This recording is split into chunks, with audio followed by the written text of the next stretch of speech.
मनोकामनाको रहस्य भाग 9। त्यो बौला जस्तो देखिने युवकले सनातनलाई गौशालाको भण्डारामै छोडेर अलापिन्छ। त्यसपछि सनातन गौशालाबाट बानेश्वरतिर लाग्छ। बानेश्वरतिर जाने क्रममा बाटोमा केही साधुहरू भेटिन्छन्। कहाँ जान लाग्नु भएको भने सोध्छन्। सनातनले कोटेश्वरको दर्शन गर्न जान लागेको भन्छ। त्यसपछि ती साधुहरूले यताबाट जानुस् भन्दै कोटेश्वर जाने बाटो देखाइदिन्छन्। कोटेश्वर जाँदा अलिकति उचाइको ठाउँमा पुगेर सनातन केही क्षण विश्राम गरौँ भनी बाटोको छेउमा विश्राम गर्दै थियो।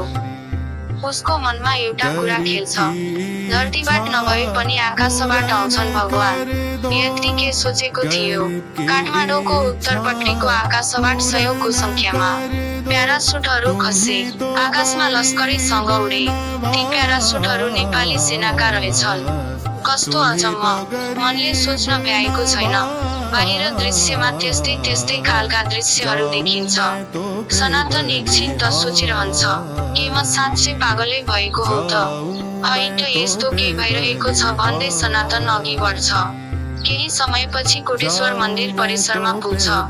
मन्दिर परिसरमा परिक्रमा गर्न थाल्छ।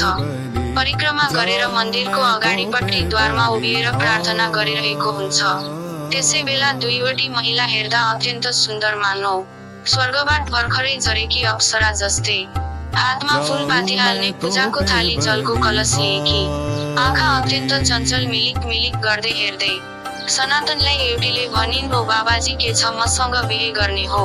त्यत्तिकैमा पछाडिबाट एउटा सानी बच्ची करिब 5-6 वर्षकी दौडिँदै आएर त्यस महिलालाई ग्वाममा अँगालो हालेर मम्मी मम्मी भनी। तिनीहरू दुवै महिलाहरू पेट मिचिमिची हाँस्न लागे।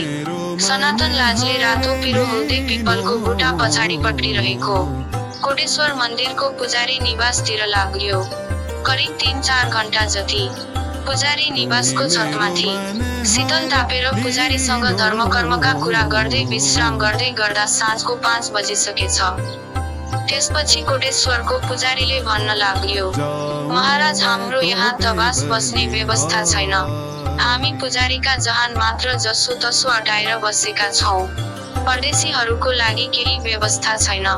पुजारीले यति भनेपछि सनातनलाई सम्झाउनु पर्ने के थियो र? जुरुक्क उठ्यो, आफ्नो झोला समातेर अगाडि बढ्यो। जाने ठाउँ अन्त कहाँ थियो र? अब जान्छु उनै पशुपतिनाथको शरणमा भनी फर्किन लाग्यो।